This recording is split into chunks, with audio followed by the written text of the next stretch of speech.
கண்களை மன்னிப்போம். கர்த்தருடைய வார்த்தைக்கு நேராக நம்ம கடந்து போகலாம். ஏசாயா தீர்க்க தரிசன புஸ்தகம் 46வது அதிகாரம் வசனம் 11வது வசனம், அதனுடைய பின்பகுதியை நம்ம எல்லாரும் சேர்ந்து இணைந்து நம்ம வாசிக்க போறோம்.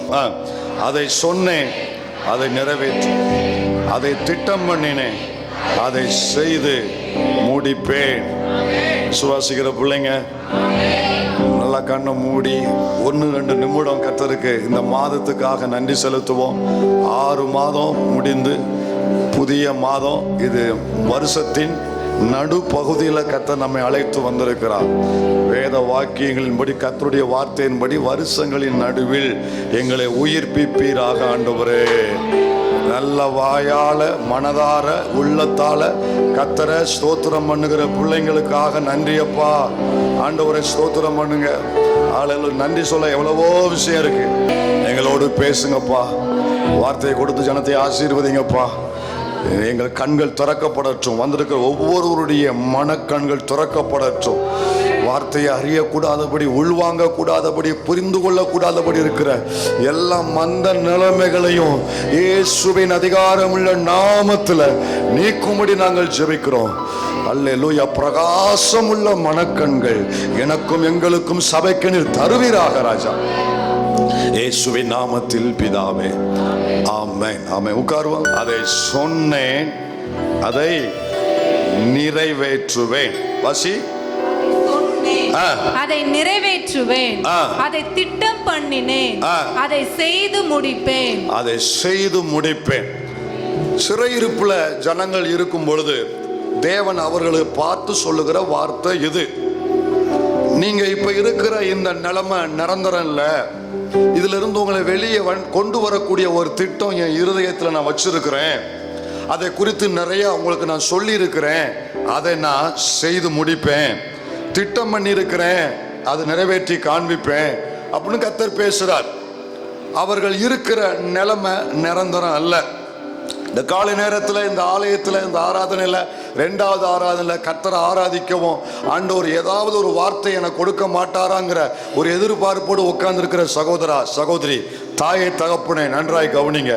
இன்னைக்கு நீ இருக்கிற சூழ்நிலை அது நிரந்தரம் அல்ல. நீ என்ன நிலைமையில இருக்கிறையோ உன்னுடைய நிலைமை நிரந்தரம் இல்லை. அதை சொல்லுகிற பிள்ளைகளுக்கு அப்படியே நடக்கும். சொல்லுங்க, என் நிலைமை, இந்த தரித்திரம், இந்த வியாதி, இந்த போராட்டம், இந்த சமாதான குறைவு, இந்த சிறையிருப்பு, இந்த சிறுமை நிரந்தரம் இல்லை. வெளியே கொண்டு வருவதற்கான ஒரு திட்டம் என் தெய்வத்தின் இருதயத்தில் வைத்திருக்கிறார். அதை சொல்லி இருக்கிறார், சொன்னபடியே நிறைவேற்றுவார். திட்டம் பண்ணி இருக்கிறார், அதை திட்டம் பண்ணினபடியே செய்து முடிப்பார் கர்த்தர். ஆண்டவர் இதை பேசும்போது, இந்த வார்த்தை அவங்களுக்கு சொல்லும் பொழுது அவர்களுடைய கண்டிஷன் எப்படி இருந்ததுன்னா, இப்போ நீங்க விசுவாசத்துல, ஜபத்துல, தேவனுக்குள்ள நீங்க நல்லா வேரூன்றி இருக்கிறீங்க, உறுதியா இருக்கிறீங்க. உங்களுக்கு ஆண்டவர் இன்னைக்கு இதை பேசுறார், நமக்கு பேசுறார். ஆனா அவர்களுக்கு அன்னைக்கு இந்த வார்த்தையை தேவன் தீர்க்கன் மூலம் பேசும் பொழுது அவர்களுடைய கண்டிஷன் எப்படி இருந்ததுன்னா, அவர்கள் தேவனை விட்டு பின்வாங்கி இருந்தாங்க. ஏசாயாவிலே 1:4 வாசி, 1 அதிகாரம் 4 வசனம் வாசி. ஐயோ, பாவமுள்ள ஜாதியும் அக்கிரமத்தால் பாரம் சுமந்த ஜனமும் பொல்லாதவர்களின் சந்ததியும் கேடு உண்டாக்குகிற புத்திரருமாய் இருக்கிறார்கள். கடைசியா வந்துரு, இஸ்ரவேல் கர்த்தரை விட்டு இஸ்ரவேலின் பரிசுத்தருக்கு கோபம் உண்டாக்கி. இஸ்ரவேலின் பரிசுத்தருக்கு என்ன உண்டாக்கி? கோபம் உண்டாக்கி பின்வாங்கி போனார்கள். என்ன வாங்க போயிட்டாங்க? என்ன வாங்க போயிட்டாங்க? என்ன வாங்க போயிட்டாங்க? அதாவது பின்வாங்கி போயிட்டாங்க, பின்வாங்கி போனார்கள். பின்வாங்கின ஜனங்களை பார்த்து சொல்றாரு, அதை சொன்னேன், அதை நிறைவேற்றுவேன், அதை திட்டம் பண்ணினேன், அதை செய்து முடிப்பேன். பின்வாங்கின ஜனங்களுக்கு கர்த்தர் சொல்றாரு, எப்பா உன் பின்மாற்றத்துக்கு காரணம், நீ இருக்கிற இந்த நிலைமைக்கு காரணம் என்ன தெரியுமா? முதல்ல வாக்கு தேவன் அவர்களுக்கு கொடுக்கிறதுக்கு முன்பு, அவர்களுக்கு வாக்கு தத்தத்தை கொடுக்கிறதுக்கு முன்பு அவர்களுக்கு தேவன் அவர்களோடு பேசுறதுக்கு முன்பு முதல்ல கர்த்தர் எதை அவர்களுக்கு டீல் பண்றாரு, எதை அவங்க அறியணும்னு ஆண்டவர் விரும்புறாரு. இன்னைக்கு இந்த சபையில அந்த விஷயம் குறைவுள்ளதாக தேவன் பார்க்கிறாரு. நம்ம எல்லார்கிட்டையுமே ஒரு விஷயத்துல நம்ம குறைவுள்ளவர்களா இருக்கிறோம். வாக்க பெறுவதில் நம்மளை மிஞ்சி கோயில்பட்டில் யாருமே இல்லை. வாக்கு தத்தத்தை எழுதி வைக்கிறதுல நம்மளை மிஞ்சி தூத்துக்குடி மாவட்டத்தில் யாருமே இல்லை. வாக்கு தத்தத்தை அறிக்கையிட்டு ஜபிக்கிறதுல இந்த தமிழ்நாட்டிலே நம்மளை மிஞ்சி யாருமே கிடையாது. ஆனா ஆண்டவர் இன்னைக்கு ஒரு பர்டிகுலர் காரியம் நம்முடைய வாழ்க்கையில நம்மகிட்ட, உங்ககிட்ட, என்கிட்ட, சபையில எதிர்பார்க்கிறாரு. இந்த வாக்கு தத்தத்திற்கு முன்பு, உங்களை குறித்து நான் வைத்திருக்கிற திட்டத்துக்கு முன்பு, நான் செய்ய போற காரியத்துக்கு முன்பு உங்ககிட்ட நான் ஒரு காரியம் எதிர்பார்க்கிறேன். அதுல நம்ம எல்லாருமே ஒரு கொஞ்சம் குறைவாத்தான் இருக்கிறோம். அதை சரி பண்ணணும், அதுல இன்னும் நம்ம வளரணும்னு கர்த்தர் விரும்புறாரு. அதைத்தான் அன்னைக்கு அவங்கள்ட்டயும் ஆண்டவர் டீல் பண்ணாரு. இன்னைக்கு நம்மகிட்ட ஆண்டவர் நமக்கு டீல் பண்ணிக்கிட்டு இருக்காரு. என்ன விஷயம்? இதே 46வது அதிகாரத்துல அப்படியே கொஞ்சம் அந்த 9வது வசனத்தை வாசிங்க. 9வது வசனத்தை வாசிங்க. முந்தி பூர்வ காலத்தில் நடந்தவைகளை நினையுங்கள், நானே தேவன். உன்னை சொல்றாரு பாருங்க, எப்பா கொஞ்சம் திரும்பி பாரு. இஸ்ரவேல் சபையே கொஞ்சம் திரும்பி பாரு. பூர்வத்து நடந்தவைகளை திரும்பி பாரு. ஆதியில நான் செய்த காரியத்தை திரும்பி பாரு. ஆதியில நான் ஒன்றை செய்து நான் நிரூபித்திருக்கிறேன். என்ன நிரூபித்திருக்கிறேன்? நானே தேவன், நானே தேவன், நானே தேவன், வேற ஒருவரும் இல்லை, நானே தேவன், எனக்கு சமானம் இல்லை. நானே தேவன், என்னை தவிர வேற ஒரு தேவன் இல்லை என்பதை ஆதியில உங்களுக்கு நான் சில காரியத்தை செய்து நிரூபித்து காண்பித்திருக்கிறேன். காண்பித்திருக்கிறாரா? அதை திரும்பி பாரு. இப்ப ஆண்டவர் இங்க என்ன பேசுறாரு? இந்த வசனத்துல யாரை பற்றி பேசுறாரு சொல்லுங்க. கண்டுபிடிக்கணும். நீங்க சொல்லுங்க. இந்த வசனத்துல கர்த்தர் யாரை பற்றி பேசுறார்? தன்னை பற்றி. அந்த 11வது வசனம் எடுக்க வேண்டாம், போக வேண்டாம், கவனிங்க. அந்த 11வது வசனம் இருக்குல்ல, பிராமிஸ் வேர்டு, அதுல அவர்களுக்கு செய்ய போகிறதை பற்றி பேசுகிறார். ஆனா அதுக்கு முன்னால யாரை பற்றி பேசுறாரு? தன்னை பற்றி பேசுகிறார். ஏன் கர்த்தர் இங்க தன்னை பற்றி பேசுகிறார்னா, எந்த விஷயத்துல நம்ம குறைவா இருக்கிறோமோ அந்த விஷயத்தை குறித்து நம்மகிட்ட பேசுவார். எந்த விஷயத்துல நம்ம இன்னும் வளரணுமோ அந்த விஷயத்தை தான் மறுபடியும் பேசுவாரு. எதுக்கு நம்ம டியூஷன் அனுப்புறோம்? அதுல அவன் எப்படி இருக்கான்? குறைவா இருக்கிறான். ஏன் மேக்ஸுக்கு மட்டும் டியூஷன் அனுப்புறீங்க? அதுல வீக்கா இருக்கான். ஏன் சயின்ஸுக்கு மட்டும் எக்ஸ்ட்ரா கிளாஸ் எடுக்கிறீங்க? அதுல அவன் வீக்கா இருக்கான். அதனால அதுல அதிகமா தேவைப்படுது. இப்போ ஆண்டவர் இங்க தன்னை பற்றி தன் ஜனங்களுக்கு பேசுறாருன்னா, இந்த ஜனங்களிடத்துல எல்லாமே இருக்கு, ஆனா தன்னை பற்றிய அறிவு மட்டும் இல்லை. தேவனை அறிகிற அறிவுல அவங்க குறைவுள்ளவங்களா இருந்தாங்க. அது காலப்போக்கில் அவங்கள பின்வாங்க வச்சுச்சு. இந்த சபையில இருக்கிற உங்களுக்கு எனக்கு ஒரு சின்ன எச்சரிக்கை ஆண்டவர் நினைப்பூட்ட விரும்புகிறார். கவனிங்க. ஆண்டவர்கிட்ட நிறைய வாங்கிட்டு நல்லா நம்ம பாட்டு பாடிட்டு எல்லாமே செஞ்சுட்டு அவரை பற்றிய அறிவுல நம்ம குறைவுள்ளவர்களா இருந்தா, இன்னைக்கு இல்லாவிட்டால் என்றாகிலும் ஒரு நாள் இந்த சூழ்நிலை, இந்த நிலைமை பின்மாற்றத்துக்குள் கொண்டு போயிடும். ஆனா கர்த்தர் இந்த அபாயத்தை இந்த சபையில ஒருவருக்குமே அனுமதிக்க கூடாது. யாருக்கு நிலைமை வரக்கூடாது. நான் ஜெபத்தோடு உங்களுக்கு பிரசங்கம் பண்றேன். அந்த அறிவுல குறைவுள்ளவங்களா, தேவனை அறிகிற அறிவுல நம்ம குறைவா இருக்கும் பொழுது அதுல பின்வாங்க வாய்ப்பு இருக்கு. எனவே கர்த்தர் அவகிட்ட, ஏப்பா நீ பின்வாங்கினதுக்கு காரணமே என்னை பற்றி நீ சரியா அறிஞ்சுக்கிடல, என்னை பற்றி நீ சரியா தெரிஞ்சுக்கல. இப்ப மறுபடியும் நீ புரிஞ்சுக்கோ, என்னை தவிர வேற ஒரு தேவன் இல்லை, நானே தேவன், என்னை தவிர வேற ஒருவரும் இல்லை. சொல்லுங்க. தேவனை அறியும் அறிவு. ஒரே ஒரு முறை முழு சபையும் சேர்ந்து நமக்கு எது வேணும்? இந்த வசனத்துல கர்த்தர் எதை பற்றி பேசுறாரு? தன்னை பற்றிய. பவுல் நிறைய இடத்துல சபைக்காக ஜெபிக்கும் பொழுது இந்த காரியத்துக்காக ஜெபிக்கிறார். ஏன்னா சபை இதுல அன்னைக்கே குறைவுள்ளதா இருந்துச்சு.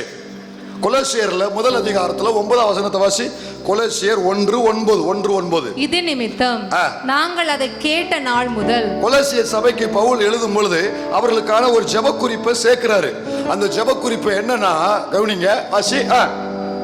நாங்கள் அதை கேட்ட நாள் முதல் உங்களுக்காக இடைவிடாமல் ஜெபம் பண்ணுகிறோம். இடைவிடாமல் ஜெபம் பண்ணுகிறோம். கவனிங்க, உங்களுக்காகவும் அனுதினமும் நிறைய விஷயத்துக்காக நான் ஜெபிக்கிறேன். அதுல ஒரு முக்கியமான விஷயம் என்னன்னா, நீங்க கர்த்தரையும் அவருடைய சத்துவத்தின் வல்லமையையும் அவருடைய பரிபூரணத்தையும் அறியக்கூடிய கண்கள் உங்களுக்கு வேண்டும் என்பது என்னுடைய ஆழமான ஜெபம். சொல்றாரு, நீங்கள் எல்லா ஞானத்தோடும் ஆவிக்குரிய விவேகத்தோடும் அவருடைய சித்தத்தை அறிகிற அறிவினாலே நிரப்பப்படவும். எதுங்க? சித்தத்தை அறிகிற அறிவினாலே நிரப்பப்படவும். அடுத்த வசனம், சகலவித நற்கிரியைகளும் ஆகிய கனிகளை தந்து தேவனை அறிகிற அறிவில் விருத்தி அடைந்து கர்த்தருக்கு பிரியமுண்டாக அவருக்கு பாத்திரராய் நடந்து கொள்ளவும் சந்தோஷத்தோட கூடிய எல்லா பொறுமையும் நீடிய சாந்தமும் உண்டாவதற்கு மகிமையான அவருடைய வல்லமையின்படி எல்லா வல்லமையாலும் பலப்படுத்தப்படவும் உங்களுக்காக வேண்டுதல் செய்கிறோம். மறுபடியும் அந்த 10 வசனத்தை மட்டும் வாசி. சகலவித நற்கிரியைகளுமாகிய கனிகளை தந்து தேவனை அறிகிற அறிவில் விருத்தி அடைந்து. எதுல விருத்தி? முழு சபையும் சொல்லுங்க. எதுல சபை அன்னைக்கு கொலோசிய சபை எதுல விருத்தி அடைய வேண்டியது இருந்துச்சு? இன்னைக்கு இந்த சத்திய முழக்க சபை எதுல விருத்தி அடையணும்? விருத்தி அடைய செய்யுங்க ஆண்டவரே.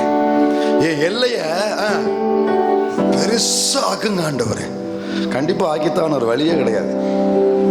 விருத்தி அடைய செய்யுங்க. வலதுபுறமோ இடதுபுறமோ என்ன செய்யுங்க? விருத்தி அடைய செய்யுங்க ஆண்டவர். விருத்தி அடைஞ்சா அப்புறம் எல்லைய விருத்தி தான் ஆக்கணும். நல்ல கவனி தேவ பிள்ளையே, ஆண்டவர் சபையில பலவீனமா பார்க்கிற ஒரு காரியம் இது. இன்னைக்கு சபை பலவீனப்பட்டிருக்கிற காரியம் இது.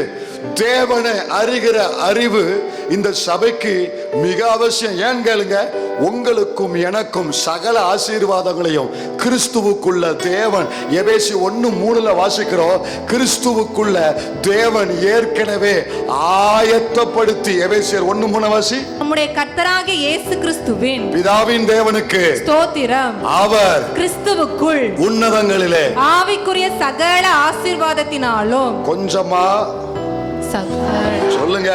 ஒரு சிலதா எல்லாரும் பைபிளும் எப்படி போட்டிருக்கு? உன்னதங்களில் ஆவிக்குரிய சகல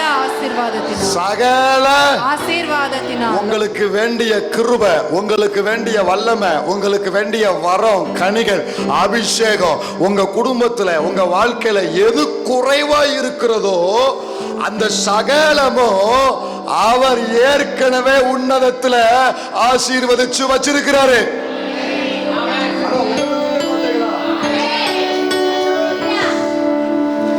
உங்க வாழ்க்கை இன்னைக்கு எதுல குறைவா இருக்கு? எதுல நீங்க குறைவா இருக்கிறீங்க? ஜெபத்துல குறைவா இருக்கிறீங்களா? பரிசுத்தத்துல குறைவா இருக்கிறீங்களா? கர்த்தரோடு நடக்கிறதுல குறைவா இருக்கிறீங்களா? சரீர சுகத்துல குறைவா இருக்கிறீங்களா? பொருளாதாரத்துல, குடும்ப சமாதானத்துல குறைவா இருக்கிறீங்களா? இது எல்லாவற்றையும் தேவன் கிறிஸ்துவுக்குள்ள அது ஒரு பேக்கேஜா வச்சு மொத்தத்தை உன்னதத்துல தேவன் பூரணமா வச்சிருக்கிறாரு. உங்க அக்கௌண்ட்ல கிடக்கு. உங்க அக்கௌண்ட்ல ஒவ்வொரு பேர்லயும் அக்கௌண்ட்ல ஹெவன்ல ஆண்டவர் டெபாசிட் பண்ணி சுகம் அக்கௌண்ட்ல இருக்குது, ஆசீர்வாதம் அக்கௌண்ட்ல இருக்குது, ஜெபத்தின் கிருபை அக்கௌண்ட்ல இருக்குது, ஆவியின் கனிகள் அக்கௌண்ட்ல இருக்குது, அபிஷேகம் உள்ள இருக்குது, கிருபை உள்ள இருக்கு, ஆத்துமாக்கள் உள்ள இருக்கிறாங்க, சரீர சுகம் உள்ள இருக்குது, அனைத்து உள்ள இருக்கு. இப்போ உள்ள கிடக்கிறத வெளியே எடுக்கிறது தான் ஒன்று ஒரு கார்டு கொடுத்துருக்காங்க. என்ன கார்டு அது பேரு? ஏடிஎம்னா என்னது? எனி டைம் மணியா? சரி கவனிங்க, அந்த கார்டு கொடுத்துருப்பான். இப்போ உள்ள இருக்கிறத உள்ள இருந்து எனக்கு என்ன பிரயோஜனம்? அது பெட்டிக்குள்ள கிடந்து எனக்கு என்ன பிரயோஜனம் என் பாக்கெட்டில் வந்தால் தானே நான் பயன்படுத்த முடியும். அதை உள்ளே இருக்கிறத வெளியே எடுக்கிறதுக்கு ஒரு கார்டை கொடுத்து உள்ளே போடுன்றான். உள்ளே போட்டுட்டு இன்னொன்று அடிக்க சொல்கிறான். என்னது அதுக்கு பேர்? பின் நம்பர், பாஸ்வேர்டு. அந்த 4 நம்பரை கொடுத்தா தான் நமக்குரிய அக்கௌண்ட்ல இருந்து என்ன செய்யுது, வெளியே வருது. அந்த பாஸ்வேர்டு வேற ஒண்ணும் இல்ல, கர்த்தரை அறிகிற அறிவு சபையில இருந்தால் ஏன் எதுல நான் குறைவா இருக்கிறேனோ அதை நான் பரலோகத்திலிருந்து பெற்றுக்கொள்ள முடியும். சமாதானத்தை பெற்றுக்கொள்ள முடியும், பிள்ளைகளுக்குரிய ஆசீர்வாதத்தை பெற்றுக்கொள்ள முடியும், ஞானத்தை பெற்றுக்கொள்ள முடியும், கிருபையை பெற்றுக்கொள்ள முடியும். அதுக்கு என்ன பாஸ்வேர்டுங்க? பக்கத்தில் பார்த்து சொல்லுங்க, இந்த பாஸ்வேர்டை மறந்துடாதீங்க, எழுதி வச்சுக்கோன்னு சொல்லுங்க. அந்த பின்னை மட்டும் எங்கேயோ எழுதிலாம் வைக்கல, அங்கங்கே எழுதி வைக்கல. பின்னை எழுதி வச்சிருக்கீங்கள, இந்த பாஸ்வேர்டை எழுதி வச்சுக்கோங்க. எந்த பாஸ்வேர்டு இருந்தா தான் நம்ம கிளைம் பண்ணி வாங்க முடியும்? தேவனை அறிகிற அறிவு. இதுல நம்ம பெருகணுங்க.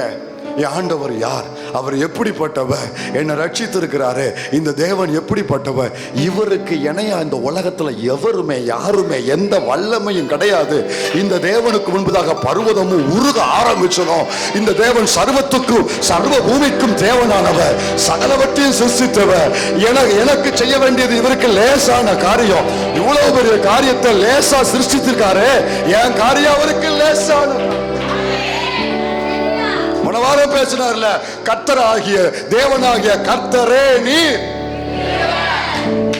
இந்த தேவனை நன்கு அறிஞ்சிருக்கிற பிள்ளைங்களுக்கு எதுவுமே பெரிய சவாலா இருக்காது. அவங்களுக்கு தெரியும், என் கர்த்தர் பெரியவர், நீ எம்மாத்திரம், இந்த வியாதி எம்மாத்திரம், இந்த பிரச்சனை எம்மாத்திரம், இந்த போராட்டம் எம்மாத்திரம், ஏன் சத்துருவே நீ எம்மாத்திரம், என் தேவன் பெரியவர். உங்க பிள்ளை வீக்கா இருக்கிறாங்களா, தேவனை சொல்லிக் கொடுங்க. இந்த தேவன் யார் தெரியுமா? இப்படி ஒண்ணுமில்லாத பேதைகளை ஞானியாக்குகிற தேவன். இந்த தேவன் யார் தெரியுமா? ஞானிகளை வெட்கப்படுத்தும்படி ஒன்ன தேவன் பயன்படுத்துவாரு. தேவனை பற்றிய அறிவை பிள்ளைகளுக்கு கொடுங்க. கர்த்தர் யாருன்னு சொல்லி பாட்டிமார்கள் உங்க பேத்திகளுக்கு பேரன்களுக்கு கர்த்தர் யாருன்னு சொல்லி கொடுங்க. இன்னும் மறுபடியும் பாட்டி வரைச்சு விட்டாலா ஒரு காக்கா வந்துச்சான்னு ஆரம்பிக்காதீங்க. கர்த்தர் யாருன்னு சொல்லி கொடுங்க, உங்க பிள்ளைகளுக்கு சொல்லி கொடுங்க. நீங்க நமக்கு இருக்கிற பிரச்சனை தெரியுமா? நீங்க மத்த எல்லாத்தையும் நல்லா அறிஞ்சு வச்சிருப்போம். உலகத்தை இன்னைக்கு உள்ள சமுதாயத்தை சொல்றேன். அப்பா இப்படியே நம்பரை கேட்டா நம்பர் எடுக்க கஷ்டப்படுறாரு. பிள்ளை அப்படியே கொண்டாப்பா அப்படின்னு வாங்கி அவன் எடுத்து கொடுக்க. எல்லாத்திலும் இன்னைக்கு இந்த பயலுக அப்டேட்ல இருக்கிறானுங்க. இன்னைக்கு உள்ள தலைமுறை எல்லாத்துலயும் அப்டேட் இருக்குது. யூடியூப்ல அப்டேட், ஃபேஸ்புக்ல அப்டேட், இன்னும் ஒன்று இருக்கு. அது என்னது? இன்ஸ்டா. அவ யாருன்னு கேட்டேன். இன்ஸ்டாமா புதுசா வந்திருக்கா? ஏன்னா ஃபேஸ்புக் கிளவி ஆயிட்டா பார்த்தீங்களா?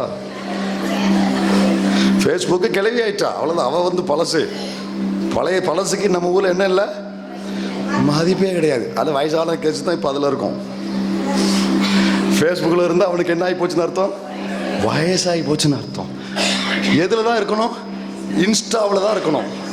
அதில் தான் அவன் யங்கு பீப்புள். இது எல்லாமே இந்த பேருக்கு தெரியுது, எல்லாமே தெரியுது.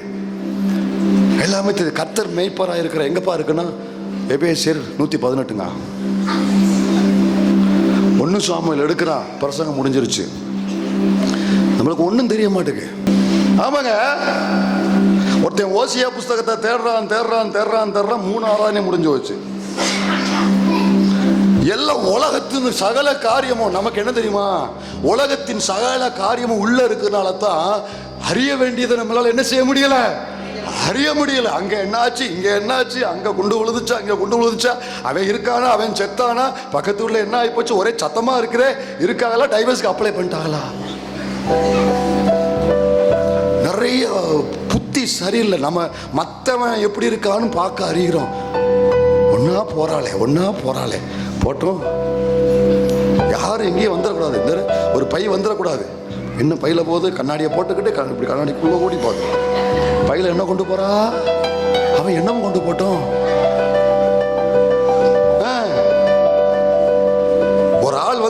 வந்துடக்கூடாது.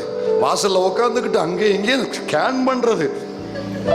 சில ஸ்கேனிங்லாம் இருக்கு. ஒவ்வொரு தெருவுக்கும் 5-6 கிடக்கும்.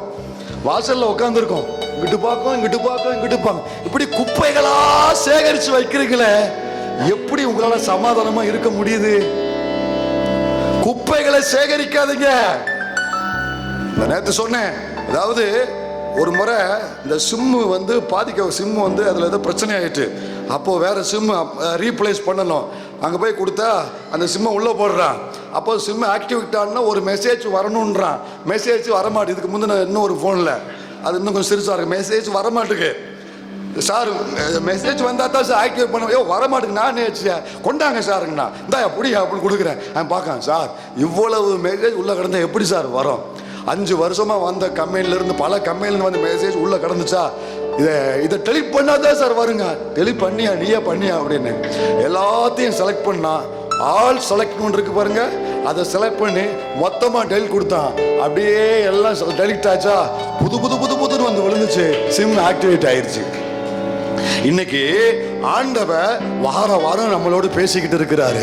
சனிக்கிழமை பேசுறாரு, ஞாயிற்றுக்கிழமை காலைல பேசுறாரு, ஞாயிற்றுக்கிழமை நைட்டு பேசுறாரு, பத்தாக்குறைக்கு டெய்லியும் வீட்டில் பேசுறாரு. அந்த இன்பாக்ஸ் ஃப்ரீயா இருக்கிறவங்க டப்பு டப்பு டப்புன்னு உள்ள வாங்கிக்கிறாங்க. அது உள்ள வந்து சேர்ந்துகிட்டே இருக்கு, வார்த்தையை உள்ள வாங்குறாங்க. சிலருக்கு உள்ள வர மாட்டுக்கு. ஏன் உள்ள போக மாட்டேங்குது சொல்லுங்க பார்க்கலாம். என்னது? இன்பாக்ஸ் ஃபுல்லா இருக்கு, குப்பை தொட்டி நிறைஞ்சிருக்கு. பாத்தீங்களா? டெலிட் பண்ணி பார்க்கும்போது குப்பை தொட்டி தான் வரும். பாத்தீங்களா? நிறைஞ்சிருக்கு. ஏன் கர்த்தர் பேசுறது உங்களுக்கு புரியல? உள்ள போக மாட்டுக்கு. ஏன் வசனத்தை அறிய முடியல? தேவனை ஆராதிக்க முடியல? என்ன இருக்கு? ஃபுல்லா இருக்கு. இன்னைக்கு இத ஆல் டெலிட் பண்ண போறோம். எத்தனை பேர் என் கூட வரீங்க? செலக்ட் பண்ணுங்க, செலக்ட் பண்ணுங்கன்னு சொன்னேன். செலக்ட் பண்ணுங்க, ஆல் டெலிட் பண்ணுங்க, ஓகே கொடுங்க, மறுபடியும் கன்ஃபார்ம் கொடுங்க. சிலருக்கு டெலிட் ஆயிட்டு, சிலருக்கு ஓடிக்கிட்டு இருக்கு, சிலருக்கு ஒரு 10 நிமிஷம் ஆகும், சிலருக்கு 2 நாள் ஆகும். ஏன்னா அவ்வளவு உள்ள இருக்கு. வேண்டாத காரியங்களை அறிய முற்படாதீங்க. அங்க என்ன, இங்க என்ன, அவ வீட்டுல என்ன, இவ வீட்டுல என்ன, வேண்டாம், அது வேண்டாம். நீங்க அறியப்படுகிறதையும் அல்லது மற்றவர்களை அறிகிறதும் இதை நீங்க மாத்தினாத்தான் தெய்வத்தை நீங்க அறிய முடியும். புரியுற மாதிரி மறுபடியும் சொல்றேன், என் கூட சேர்ந்து சொல்லுங்க.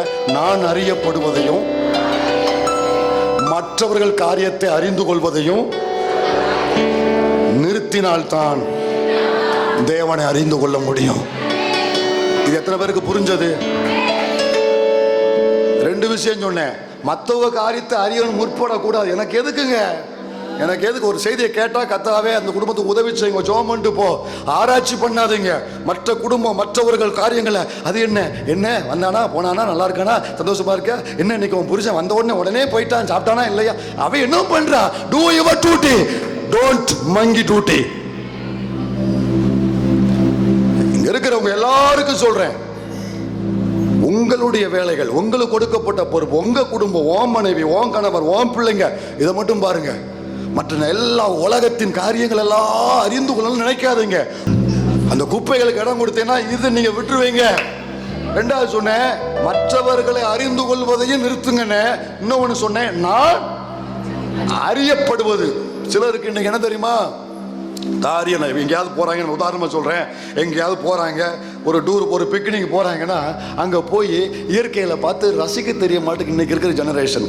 போன உடனே என்ன செய்வாங்க சொல்லுங்க பார்க்கலாம்? அடுத்து எத்தனை ஹார்ட் வந்திருக்கு, எத்தனை லைக் வந்திருக்கு, எத்தனை ஷேர், என்ன தலைமுறையோ. இது ஒரு பெரிய சாபக்கேடு. போய் கர்த்தருடைய படைப்பை பார்த்து வானங்கள் தேவனுடைய மகிமையை வெளிப்படுத்துது, ஆகாய விரிவு அவர் கரத்தின் கிரியைகளை காண்பிக்கிறது. ரசிக்க மாட்டுக்கான் இன்னைக்கு, வேற ஒன்னும் ரசிக்கான், கர்த்தருடைய படைப்பை ரசிக்க மாட்டுக்கான். இதுல என்ன தெரியுது பாத்தீங்களா? இதோட உள்ளான அர்த்தம் என்ன தெரியுமா? என்ன எல்லாவனும் என்ன செய்யணும், பார்க்கணும். உலகம் என்ன பார்க்கணும், ஆனா அவர் படைச்சதை நீ பார்க்க மாட்டேங்க. ஒன்ன உலகம் பார்க்கணும், ஒன்ன உலகத்துக்கு நீ அறிய பண்ண. இயேசு சொன்னாரு, மனுஷரால் வருகிற மகிமையை நான் ஏற்றுக்கொள்ளுகிறது இல்லை. யோவான் 5:41 வாசிங்க.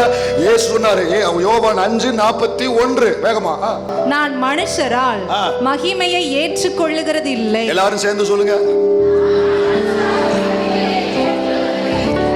போனை கையில வச்சுக்கோங்க, ஒரு கையில போனை கையில வச்சுக்கோங்க. கையில வச்சு கொண்டு வந்துருந்தீங்கன்னா, பிள்ளைகளா கொண்டு வந்துருக்கீங்களாப்பா, என்ன தங்கம்மா ஒரு உட்காந்துருக்கீங்க, ஒன்று கொண்டு வரலையா? ஒரே ஒரு நிமிஷம் கணக்கெடுக்க போறேன். இந்த போனை கொண்டு வராதவங்க கொஞ்சம் கை வைத்துங்களேன். பாட்டி மாறல, நீங்களாம் கையை கீழே போடுங்க. வாலிப பிள்ளைகளை பார்த்து கேட்குறேன், வாலிப பிள்ளைகளை போனை கொண்டு வராதவங்க கையை வைத்துங்க. போன் இல்லை, அதான் கொண்டு வரல, இது ஒரு பெரிய விஷயம் இல்லை. போன் இருந்து நான் கொண்டு வரல, கை வைத்துங்க, நல்லா கை வைத்துங்க. ஏம்மா நீங்க போடுங்கம்மா, 1 2 கை வைத்து தம்பி. போன் இருந்து நான் கொண்டு வரல பாஸ்டர். கை வைத்துறாசா, அப்படியே எளிமையில்லைங்க. ஆனால் அந்த வாலிப பிள்ளையை கொண்டு வரலங்கிறது உண்மையில எனக்கு எவ்வளவு சந்தோஷமா இருக்கு தெரியுமா? நிச்சயம் ஆராதனையில் பங்கு போடுற ஆசீர்வாதம் உங்களுக்கு முழுமையாக உங்களுக்கு தங்கும் தெரியுமா? நீங்க ஆராதிக்கும் பொழுது, வசனத்தை கேட்கும் பொழுது உண்டு ஆசீர்வாதம் உங்களுக்கு நிச்சயம் உண்டு. இந்த இந்த இந்த இதைத்தான் முழு சபையிலையும் நான் எதிர்பார்க்கிறேன். தேவனை கனப்படுத்தி பழகுங்க, சரியா? தேவனை கனப்படுத்தி பழகுங்க. உள்ள வாரீங்கன்னா கொஞ்சம் அதை சைனர்லையாவது போட்டு பழகுங்க. கண்டிப்பா உங்களை என்னையும் சிஎம் கூப்பிட போறதே கிடையாது, புரியுதா? ஆமா, அதனால கொஞ்சம் சைலண்ட் மூட்லையாவது, ஆஃப்டர் ஆல் சைலண்ட் மூட்லையாவது போட்டு கொண்டு வரீங்க. கம்யூனிகேஷனுக்கு அவசியப்படுது, அது தப்பு இல்லை. ஆனால் அட்லீஸ்ட், ஆனால் இது வந்து இருக்கிறதுலே உச்சம், ஆசீர்வாதத்தின் உச்சம். இப்போ வந்த பிள்ளைங்க உச்சிதமான கோதுமைமாங்களே, அதுதான். ஒரு சூழ்நிலை நிமித்தம் கொண்டு வரீங்க, உங்களுடைய எங்கேயோ லாங்க போறீங்க, உங்களுக்கு அவசியப்படுதுன்னா அட்லீஸ்ட் சைலண்ட்லையாவது போடுங்க. பேக்குள்ள போட்டு வெளியே போகிற வரைக்கும் அதை தொடாதீங்க. பைபிள் மொபைலில் பைபிள் யூஸ் பண்ணாதீங்க. இதெல்லாம் தேவனை அறிவதற்கு உங்களுக்கு தடையாக இருக்கும். அது அவசரத்துக்கு ஓகே. ஆனால் பைபிள் வாசிக்கிறதும், வேதத்தை நீங்கள் ஆலயத்துக்கு கொண்டு வருகிறதும், பிரிண்டட் பைபிள் தான் உங்கள் கையில் இருக்கணும். யாரும் மொபைலில் பைபிள் வாசிக்கிறீங்களா? அந்த ராசாத்தி கை வைத்து, அந்த ராசா கை வைத்து அவனுக்கு வேற ஒரு பரிசு கொடுக்க போகிறேன். மொபைலை சர்ச்சுக்கு பைபிளை வாசி கொண்டு வந்தோம் யார் இருந்தால் கை வைத்துங்க. பைபிளை கொண்டு வராமல் மொபைலை ஒத்துக்கிட்டேன்னா நீ ஆசீர்வதிக்கப்படுவேன். நான் மொபைலில் தான் பைபிளை வாசிக்கிறேன், சர்ச்சுக்கு கொண்டு வந்துருக்கேன். கை வைத்துங்க பார்க்கலாம். இன்னைக்கு அதை சரி பண்ணணும். அந்த பழக்கம் இருக்கக்கூடாது பிள்ளைகளா. வேதத்தை கனப்படுத்துகிற பிள்ளைகளை இந்த வேதமும் ஒரு நாள் கனப்படுத்தி காண்பிக்கும். உனக்கு ஜீவனும் சுகமும் பலனும் இருக்கும் பொழுது வேதத்தை சுமந்து பாரு. இந்த வேதம் உன் வயதோபியத்தில் இது உன்னை சுமக்கும் என்பது பரிசுத்தவான்கள் சொல்லி வச்ச அனுபவ சாட்சி. ஆண்டவரை அறிகிறதுக்கு முக்கியத்துவம் கொடுக்கிற பிள்ளையே, கர்த்தரை அறியணுங்கிற வாஞ்சையில் இருக்கிற பிள்ளையே, உனக்கு ஒன்றிலும் குறைவுபட கர்த்தர் விடவே மாட்டாரு. கிறிஸ்துவுக்குள் சம்பூர்ணமா இருக்கிறது உன் குடும்பத்துக்கு, உன் சந்ததிக்கு, உன் பிள்ளைக்கு வந்து சேரும். இந்த குப்பைகளுக்கெல்லாம், உலக காரியங்களுக்கெல்லாம் நீங்க இடம் கொடுக்காம உங்களை பாதுகாத்து கொண்டாதான் தேவனை அறிகிற அறிவுல நீங்க என்ன செய்ய முடியும்? வளர முடியும். எனக்கு தேவையில்லை இந்த விஷயம், உங்கள்கிட்ட யாராவது தேவையில்லாத ஒரு டாபிக் எனக்கு தேவையில்லை, ப்ளீஸ் விட்டுருங்க அப்படின்னு ஸ்கிப் பண்ணி பழகுங்க. வேற வேற இப்படி போகாதீங்க, இப்படி பார்க்காதீங்க. அவசியம் இல்லாததை கவனிங்க. உங்களுக்கோ பிறருக்கோ பயபக்தியை ஏற்படுத்தாத எந்த காரியத்துக்கும் நேரத்தை செலவழிக்காதீங்க. ஆண்டவரே, நாம சொன்ன 5 பேருக்காய் கோடாகோடி ஸ்தோத்திரம்ப்பா. இருவர் பேசுறீங்கன்னா தேவனை அறிந்து கொள்ளக்கூடிய ஏதாவது காரியத்தை பேசுனா பேசுங்க, அல்லது வேண்டாத காரியங்களுக்கு அந்த டாபிக் வரும்போது விட்டு விலகுங்க. இதுதாங்க சபை அல்லேலூயா கட்டப்படுவதற்கு, அவருக்கு இருதயத்துக்கு ஏற்ற சபையா கட்டப்படுவதற்கு இதுதான் ஆண்டவர் எதிர்பார்க்கிற காரியம். 3 பாயிண்ட் மட்டும் சொல்லிடுறேன், 3 பாயிண்ட் சொல்லிடுறேன், கவனிங்க. தேவனை அறிகிற அறிவில் சபை வளரும் பொழுது ஏற்படும் 3 நன்மைகள். அப்படின்னு சொல்றேன், தேவனை அறிகிற அறிவில் சபை வளரும் பொழுது ஏற்படும் 3 நன்மைகள். நம்பர் 1, பலப்படுவோம். சொல்லுங்க, நம்பர் 2 பெற்றுக்கொள்ளுவோம் சொல்லுங்க. நம்பர் 3 பிசாசை வெட்கப்படுத்துவோம் சொல்லுங்க. இப்ப நீங்க சொல்லுங்க, வெலப்படுவோம், பெற்றுக்கொள்ளுவோம், பிசாசை. நீங்க மட்டும் சொல்லுங்க. எல்லாரும் போர்டை பார்த்து சொல்லுங்க, டிவியை பார்த்து சொல்லுங்க. தேவனை இருங்க, தேவனை அறியும் அறிவில சபை வளரும் பொழுது கிடைக்கும் நன்மைகள். 1 2 பிசாசை கவனிங்க. எதில் பலப்படுவோம்? தேவனுக்கும் நமக்கும் இருக்கிற உறவு இருக்கு பாருங்க, இந்த உறவு பலப்பட ஆரம்பிக்கும். தாவீது சொல்றாரு 63:1, தேவனே நீர் என்னுடைய வறண்டதோ தண்ணீரற்றதுமான நிலத்துல என் ஆத்துமா உம்மேல் தாகமாய் இருக்கிறது, என் மாம்சமானது உம்மை வாஞ்சிக்கிறது. இந்த வசனத்தை பார்க்கும்போது என்ன தெரியுமா? தேவனோடு உள்ள உறவுல வளர்ந்தவன் தான் தேவனுக்காக கதறுவான், அவர் பிரசனத்துக்காய் கதறுவான், அவர் சமூகத்துக்காய் கதறுவான். ஒருத்தன் தேவனுக்கும் அவர் சமூகத்துக்கும் கதறுதாம்னா, ஆண்டவருடைய பிரசனத்துக்கு கதர்தான்னா, அவன் தேவனோடு உள்ள உறவுல என்ன செஞ்சிருக்கான்னு அர்த்தம், பலப்பட்டிருக்கான்னு அர்த்தம், தேவனை பற்றி அறிந்திருக்கிறான்னு அர்த்தம். நல்லா கவனிங்க, வந்து பாருங்க. தேவனை பற்றி அறிகிற அறிவுக்கும் அவருடைய உறவுல பலப்படுவதற்கும் நெருங்கின தொடர்பு உண்டு. அவரை அறிந்தவர்கள் தான் அவரோடு உள்ள உறவுல என்ன செய்வாங்க, பலப்படுவாங்க. இந்த உறவுல பலப்பட்டவங்க தான் அவருக்குள்ள நிலைச்சிருப்பாங்க. இப்போ உறவு எப்ப பாதுகாக்கப்படும்னா, அறிகிறவர்களுக்கு தான் உறவு பாதுகாக்கப்படும். உதாரணமா நம்ம குடும்பத்தையே உதாரணமா எடுப்போமே, குடும்பத்திலிருந்து ஆரம்பிப்போமே. குடும்பத்தை உதாரணமா சொன்னா எல்லாருக்கும் புரியுமே. கவனிங்க, ஒரு கணவன் மனைவி இருக்கிறாங்க, அவர்களுக்குள்ள ஒருவரை ஒருவர் புரிந்து கொண்டால்தான் அந்த உறவு எப்படி இருக்கும், வலுவா இருக்கும், அந்த உறவு பாதுகாப்பா இருக்கும், அந்த உறவு யாராலையும் தகர்க்கப்படாததா இருக்கும். யாராவது வந்து உள்ள ஏதாவது போட்டாலும் அவங்க சொல்லுவாங்க, என் மனைவியை பத்தி எனக்கு தெரியும், உன் வேலையை பார்த்துட்டு போ, என் கணவரை பத்தி எனக்கு தெரியும், உன் வேலையை பார்த்துட்டு போ சொல்லுவாங்க. அப்படி சொல்லணும்னா, அந்த உறவு பாதுகாப்பா இருக்கணும்னா, வலுவா இருக்கணும்னா, ஒருவர் என்ன செஞ்சிருக்கணும், புரிந்திருக்க வேண்டும். ஒருவர் நேரம் எடுத்து அவர்களுடைய இருதயத்தை எது பிடிக்கும் எது பிடிக்காது, எது இவருக்கு பிடிக்கும் எது. சில தாய்மாரெல்லாம் சொல்லுவாங்க, டே அதை செய்யாதடா, உங்க அப்பாவுக்கு அது பிடிக்காது சொல்றீங்களா? ஏன் சொல்றீங்க? அவருக்கு அது பிடிக்காதுன்னு உங்களுக்கு தெரிஞ்சிருக்கு, அவரை நீங்க அறிஞ்சிருக்கிறீங்க, பிடிக்காதுங்கிறத அறிஞ்சிருக்கிறீங்க. அப்படின்னா உங்க உறவு ஸ்ட்ராங்கா இருக்குன்னு அர்த்தம். கணவன் மனைவி உறவு எப்படியோ அப்படித்தான் தேவனுக்கும் நமக்கு உள்ள உறவு. ஒரு பிள்ளைகள் பெற்றோர் உறவு எப்படியோ அப்படித்தான் நமக்கும் தேவனுக்குள்ள உறவு. மூணாவது ஆள் வந்து இப்படியாக்கும் அப்படியாக்கும் அப்படின்னு எதையாவது உங்களுக்கு சொன்னா, நல்ல அண்டர்ஸ்டாண்டிங்ல இருக்கிறவங்க என்ன செய்வாங்க தெரியுமா, உன் வேலையை பாரு, என் மனைவியை பத்தி எனக்கு, என் கணவரை பத்தி எனக்கு, என் பிள்ளைய பத்தி எனக்கு, என் தாய் தகப்பனை பத்தி எனக்கு, மூணாவது ஆளை உள்ள நுழைய விட மாட்டாங்க. ஏன்னா அவங்களுக்கு அண்டர்ஸ்டாண்டிங் எப்படி இருக்கு, ஸ்ட்ராங்கா இருக்கு. இதே மாதிரி தாங்க தேவனை நன்கு அறிந்தவர்கள் தான் பிசாசு உள்ள வந்து எதையாவது காதுல போட்டு அவன் சொல்லும் பொழுது நம்ம சொல்லுவோம், யோபு மாதிரி, அவர் என்னை கொன்று போட்டாலும் அவர் மேல் நம்பிக்கையா இருப்பேனே தவிர நீ நினைக்கிறது என்கிட்ட நடக்காதுப்பா. அப்பால போ பிசாசன். ஆமென் சொல்ற பிள்ளைங்க. சரி, உறவு பலப்படணும்னா தேவனை அறிகிற அறிவில வளரணும். ரெண்டாவது என்ன சொன்னேன் சொல்லுங்க, என்ன சொன்னேன், பெற்றுக்கொள்வோம். கவனிங்க, இந்த தேவனை அறிகிற அறிவுல வளர்கிற பொழுதுதான் நம்முடைய வாழ்க்கையில அவசியமான தேவையான காரியத்தை நம்ம ஆண்டவற்றை பெற்றுக்கொள்ள முடியும். எனக்கு அவசியமான அனைத்தும் உன்னதத்துல தேவன் வைத்திருக்கிறான்னு பார்த்துட்டோம். அதை பெற்றுக்கொள்ளணும்னா அவரை அறிகிற அறிவுல வளர்கிற பொழுதுதான் பெற்றுக்கொள்ள முடியும். பிள்ளைகளா, எலக்ட்ரிசிட்டி எப்போ வந்துச்சு நம்ம ஊருக்கு?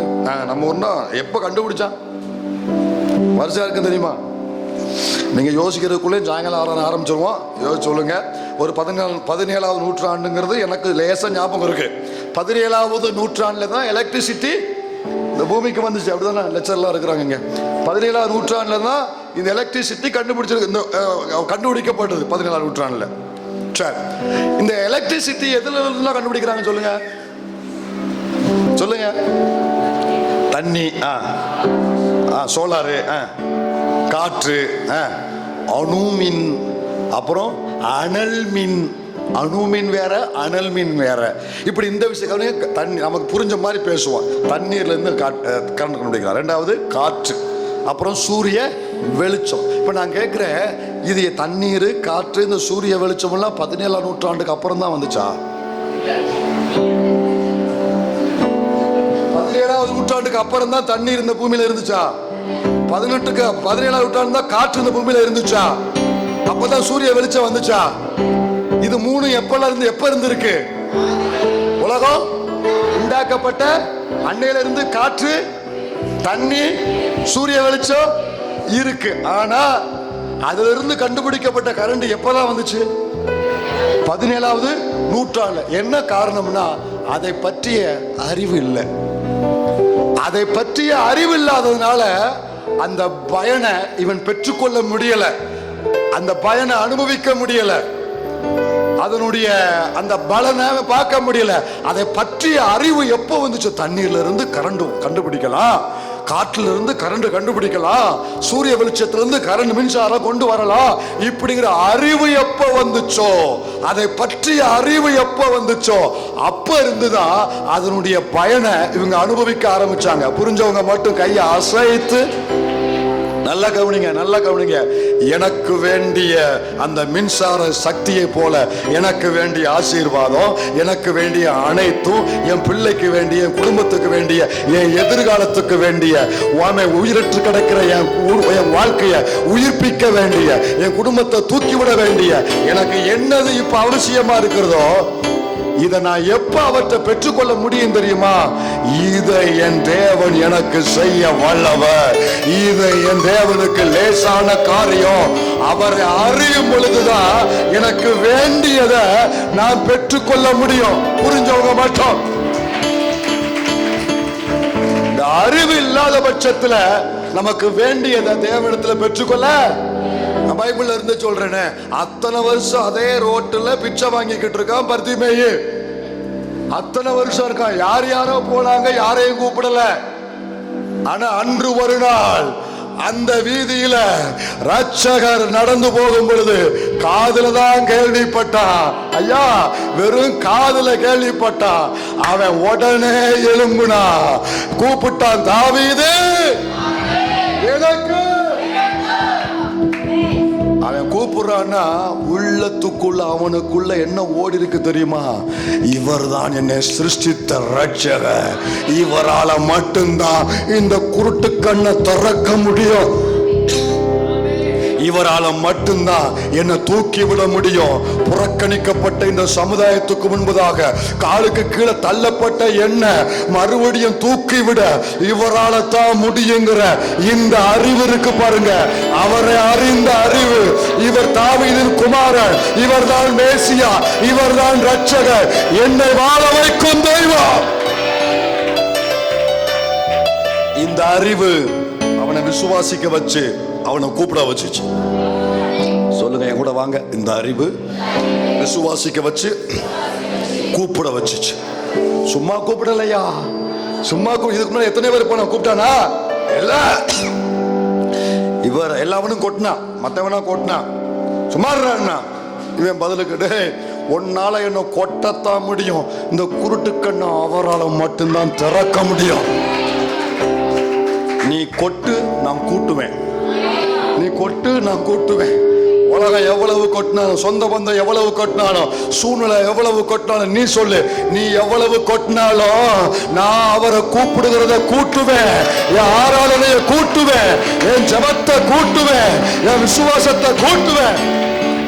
ஏன்னா அவரால் மட்டும்தான் என் கண்ணை திறக்க முடியும், என் பிள்ளைய வாழ வைக்க முடியும், எனக்கு ஒரு எதிர்காலத்தை கொடுக்க முடியும். இந்த அறிவு தான் பெற்றுக்கொள்ள வைக்கும். தேவனை அறிந்தா, விசுவாசித்தா, கூப்பிட்டா, அற்புதத்தை அவன் பார்த்தான். திறக்க திறக்கப்படாத கண் திறக்கப்பட்டுச்சு. இன்னைக்கு உன் குடும்பத்துல எது திறக்கப்படலை? தேவ பிள்ளைக்குரிய எதிர்கால கதவு திறக்கப்படலையா? உன் குடும்பத்துக்குரிய ஆசீர்வாத கதவு திறக்கப்படலையா? உன்னுடைய சரீரத்துக்கு சுகத்துக்குரிய கதவு திறக்கப்படலையா? அடைக்கப்பட்டிருக்கா ஒரு விசுவாசம், பர்திமேயுக்குள்ள இருந்த விசுவாசம் இந்த சபையில் இருக்கிற அத்தனை பேருக்குள்ள இறங்கி வரட்டும். அவரால் திறக்க முடியும். அடைக்கப்பட்டது அவரால் திறக்க முடியும்.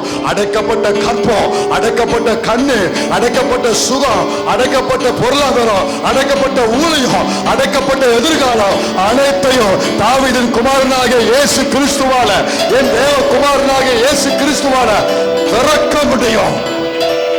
இந்த அறிவு சபைக்கு வரும் பொழுது கூப்பிட வைக்கும். கூப்பிடுகிற பிள்ளைகளுக்கு கர்த்தர் வாசலை திறந்து கொடுத்து நடத்துவா. விசுவாசிக்கிறீங்க? நம்புறீங்களா? இனிமே நம்ம என்ன செய்யணும்? கூட்டணும். சொல்லுங்க, எதை கூட்டணும்? ஜெபத்தை கூட்டணும். எதை கூட்டணும்? ஆராதனை கூட்டணும். எதை கூட்டணும்?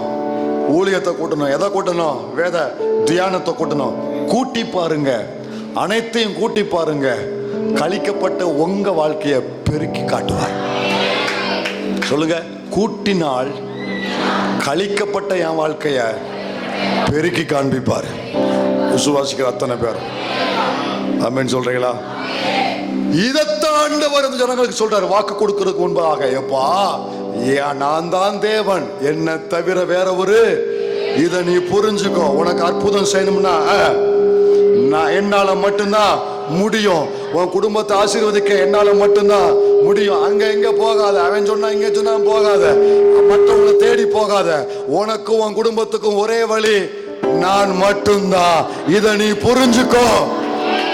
நானே, வேற ஒருவரும் நானே. எனக்கு முழங்கால் போடும். 4 நாள் ஆச்சு. நாரும் சொன்னா சொன்னாரு, நீ விசுவாசித்தா தேவனுடைய மகிமைய காண்ப. உன் பார்வைக்கு அது நாரம், உன் பார்வைக்கு அது முடிஞ்சு போச்சு. அப்படித்தான் நினைக்கிற இல்ல. உன் தேவன் யாரு நீ அறிஞ்சுக்கோ. நீ ஆராதிக்கிற கர்த்தர் யாரு வெறுமனையா வந்து ஆராதிச்சுட்டு போகாத. நீ ஆராதிக்கிற தேவன் யார் தெரியுமா? 4 நாள் ஆனால 40 நாள் ஆனாலுமே உயிர்ப்பிக்கிற ஆண்டவன். 13 வருஷத்துக்கு அப்புறம் யோசேப்புக்கு திறந்தாரு. 25 வருஷத்துக்கு அப்புறம் ஆபிரகாமுக்கு திறந்தாரு. 40 வருஷத்துக்கு அப்புறம் மோசேக்கு திறந்தாரு.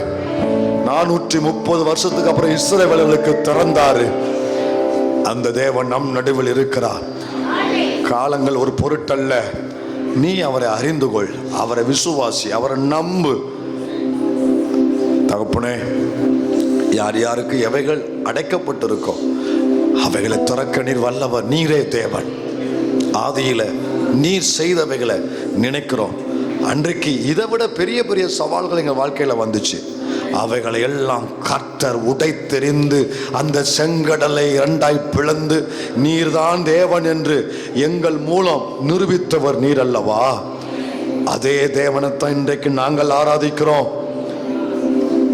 இன்றைக்கும் இந்த சவால்கள் நடுவில் நீர் பெரியவர் என்பதை எனக்கு ஒரு அற்புதம் செய்து இந்த ஜனத்துக்கு ஏன் மூலம் நீர் விளங்க பண்ணுவீர் ஆண்டவரே.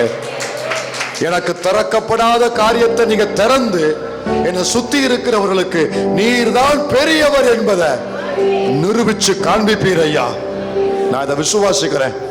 இதை என் தேவன் செய்ய வல்லவர் என்பதை இந்த சபையில எத்தனை பேர் விசுவாசிக்கிறீங்களோ அத்தனை பேரும் கர்த்தருக்கு ஸ்தோத்திரம் செலுத்துங்க. நீரே தேவனப்பா, உம்மை தவிர தேவன் யாரும் இல்லை. இந்த ஜனத்தை ஆசீர்வதியும், மகிமைப்படுங்க, உங்க வார்த்தையை மகிமைப்படுத்துங்க. இயேசுவின் நாமத்தில் பிதாவே, ஆமென், ஆமென்.